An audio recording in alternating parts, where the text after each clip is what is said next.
আসসালামু আলাইকুম রহমতুল্লাহি ওবরকাতুহ। সম্মানিত দর্শক, বাংলাদেশের আলোচিত রাজনীতিবিদ জনাব লুৎফুজ্জামান বাবর, সাবেক স্বরাষ্ট্রমন্ত্রী।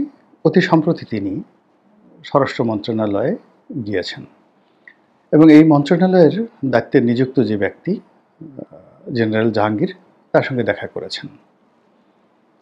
তাদের এই বৈঠকটি ছিল অভূতপূর্ব এবং দৃষ্টিনন্দন।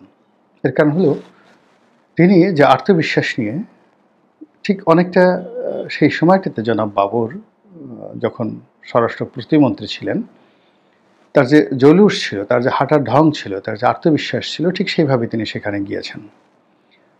দ্বিতীয়ত, তাকে যেভাবে অভ্যর্থনা জানানো হয়েছে, এটা বিরল। আমাদের দেশে সাধারণত বেশিরভাগ মানুষ কী হয়, ক্ষমতা পেলেই অতীতকে ভুলে যায়। তা বর্তমান যিনি স্বরাষ্ট্র উপদেষ্টা রয়েছেন, তিনি একসময় বিডিআরের ডিজি ছিলেন এবং সঙ্গত কারণেই বাবর সাহেবকে তখন স্যার বলতেন। তো এরপর বহু বছর চলে গেছে, 18 বছর চলে গেছে। বাবরের জীবনে অসংখ্য দুর্ঘটনা ঘটেছে এবং এখনও ঘটে চলছে।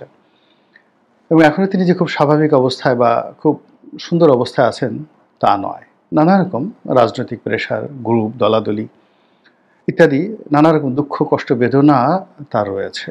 আমরা বাইরে থেকে অনেকে হয়তো মনে করি তিনি তারেক রহমান সাহেবের খুবই ঘনিষ্ঠ, কিন্তু বাস্তবে তারেক রহমান সাহেবের সঙ্গে তার কোনো যোগাযোগ নেই। আমরা অনেকে মনে করি যে তিনি বৃহত্তর ময়মনসিংহ, নেত্রকোনা, জামালপুর এই অঞ্চলের সমস্ত রাজনীতি তার নিয়ন্ত্রণে।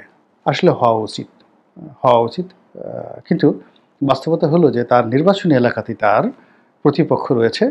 অন্যান্য এলাকায় যাওয়া তো দূরের কথা, সেখানে অনেকগুলো গ্রুপ। সে নেত্রকোনা, ময়মনসিংহ, জামালপুর প্রত্যেকটা এলাকাতেই যে কমিটিগুলো হয়েছে, পুরো কমিটির সঙ্গে বাবর সাহেবের কোনো সম্পর্ক নেই।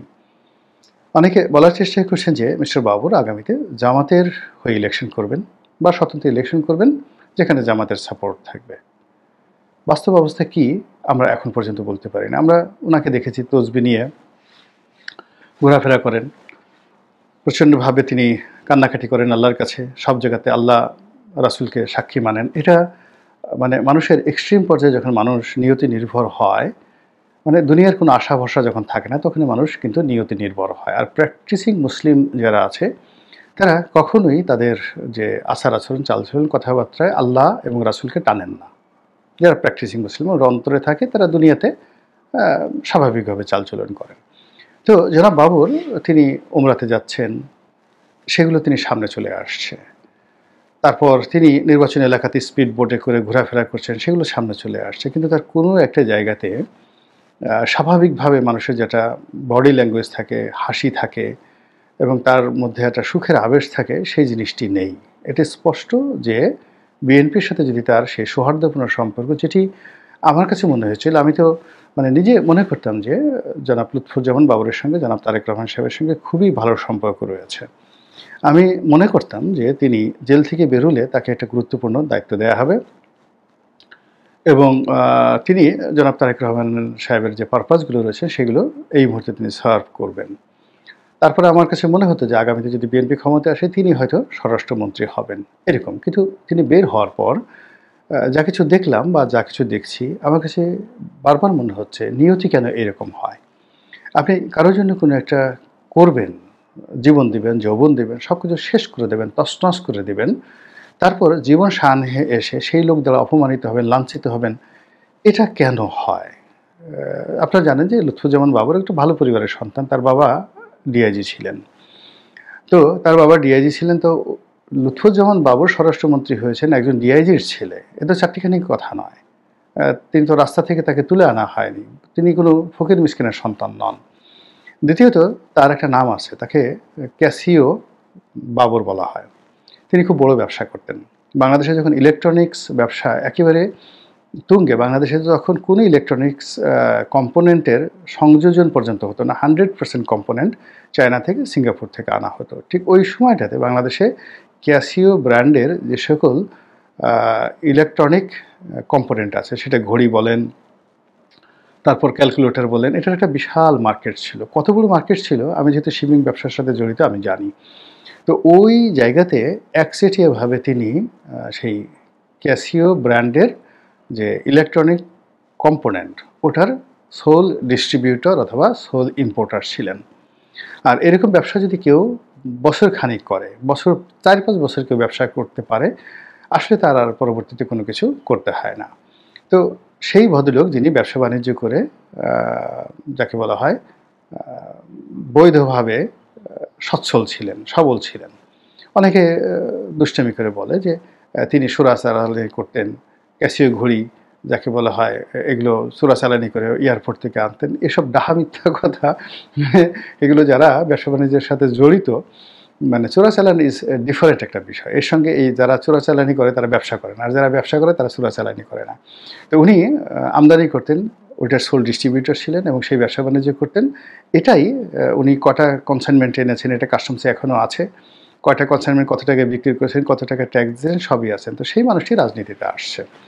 তো রাজনীতিতে আসার পরে দেখেন তার নির্বাচনী এলাকায় তার জনপ্রিয়তাটা কোন পর্যায়ে, যে তিনি 2018 সনে দলের মনোনয়ন চেয়েছিলেন কিন্তু মনোনয়ন পাননি।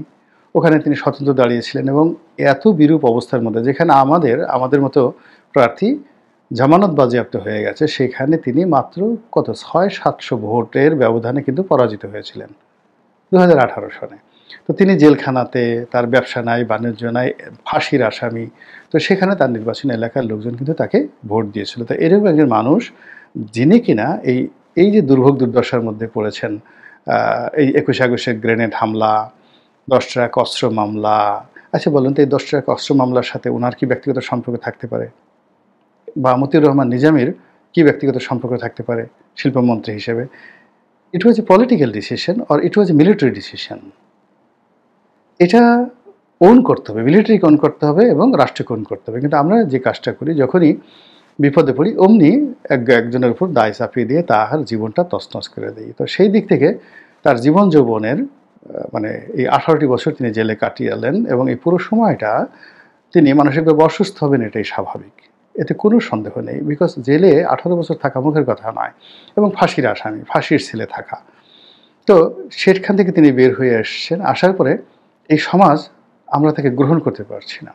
তিনি ফকিরের মতো, মিসকিনের মতো তিনি দাঁড়িয়ে আছেন বেগম জিয়ার বাসার সামনে। সবাই মনে করছে, যারা জানে না, যে এখনই বেগম জিয়া তাকে ভিতরে ডেকে নেবেন, আলাদা বৈঠক করবেন, তাকে একটা দায়িত্ব দেবেন।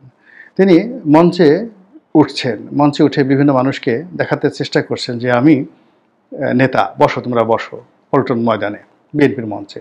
কিন্তু কোনো নেতা তাকে ডেকেও জিজ্ঞাসা করছেন না। এই বিষয়গুলো বুঝতে হবে। এগুলো আরও উল্টে ফেলে তাকে বেদনা তৈরি করে। আর রিসেন্টলি তিনি যে স্বরাষ্ট্র মন্ত্রণালয়ে গেলেন, এখানে কারণটা কি? যারা তাকে ভালোবাসেন, বিএনপি যারা লোকজন, তারা বলার চেষ্টা করছেন যে নেতার কপাল খুলে গেছে, তারেক রহমান সাহেব তাকে নতুন দায়িত্ব দিয়েছেন এবং এখন থেকে দেশের আইন শৃঙ্খলা রক্ষা করার সকল দায় দায়িত্ব বিএনপির পক্ষ থেকে তিনি নিয়ন্ত্রণ করবেন, তদারকি করবেন তারেক রহমান সাহেবের পক্ষে। এই জন্য তিনি স্বরাষ্ট্র উপদেষ্টার সঙ্গে দেখা করতে গেছেন। একেবারে ডাহা মিথ্যা কথা। দ্বিতীয়ত, তাহলে তিনি কেন গেছেন? আমার কাছে যেটা ব্যক্তিগতভাবে মনে হচ্ছে যে এই মুহূর্তে বাংলাদেশে ভারতীয় গোয়েন্দা সংস্থা র খুব নিষ্ঠুর খেলা খেলছে এবং তারা যে কোনো মানুষকে নানাভাবে টার্গেট করছে। এবং আপনারা জানেন যে 10 ট্রাক অস্ত্র মামলা, 21 আগস্টের গ্রেনেড হামলা মামলা, এই মামলাগুলোর কারণে তিনি ভারতের 1 নম্বর চক্ষুশূল। ফলে তিনি জেলখানাতে যতটা নিরাপদ ছিলেন, তার চেয়ে এখন এই উন্মুক্ত মঞ্চে, এই জনসমাবেশে তার জীবন আরও বেশি কঠিন হয়ে পড়েছে। আর এই কঠিন সময়টিতে দলের পক্ষ থেকে যে সাপোর্ট দরকার ছিল, সেটা তিনি একদম পাচ্ছেন না। না পাওয়ার কারণে তার ভিতরে নিরাপত্তাহীনতা বোধ খুব চরম আকার ধারণ করতে পারে এবং সেই জন্য তিনি পুরো বিষয়গুলো নিয়ে আলাপ আলোচনার জন্য বর্তমান স্বরাষ্ট্র উপদেষ্টা, যিনি একসময় তার কলিগ ছিলেন, তার সঙ্গে তিনি দেখা সাক্ষাৎ করতে পারেন। এগুলো একটা। দ্বিতীয় যে বিষয়টি, সেটি ভেরি ভেরি সিগনিফিক্যান্ট।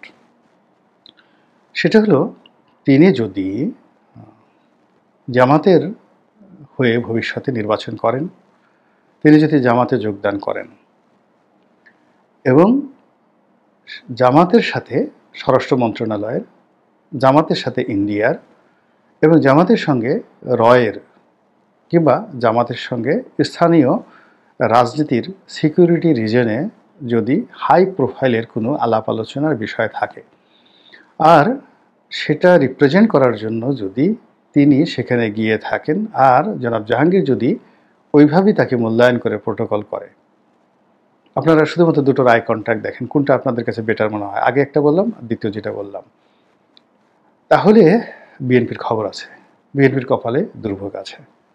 আমি তার ভিতরে যে আত্মবিশ্বাস দেখেছি এবং যেভাবে তিনি ক্রস লেগ করে পায়ের উপর পা তুলে ওখানে বসেছিলেন এবং মিডিয়া তাকে যেভাবে আকর্ষণ করছিল, এবং যিনি সবসময় মিডিয়াতে কথা বলতে পছন্দ করেন, তিনি পুরো বিষয়টি চেপে গিয়ে অনেকটা জামায়াতি কায়দায় তিনি সেখান থেকে যেভাবে তড়িঘড়ি করে বিদায় নিয়েছেন, তার মধ্যে বিএনপির জন্য কতটা সুসংবাদ আছে, দুঃসংবাদ আছে, রাজনীতির জন্য কতটা দুঃসংবাদ সুসংবাদ আসছে, এটা যারা মূল্যায়ন করতে পারবেন তারা মূল্যায়ন করতে থাকুন। আসসালামু আলাইকুম রহমতুল্লাহি ওয়া বারাকাতুহু।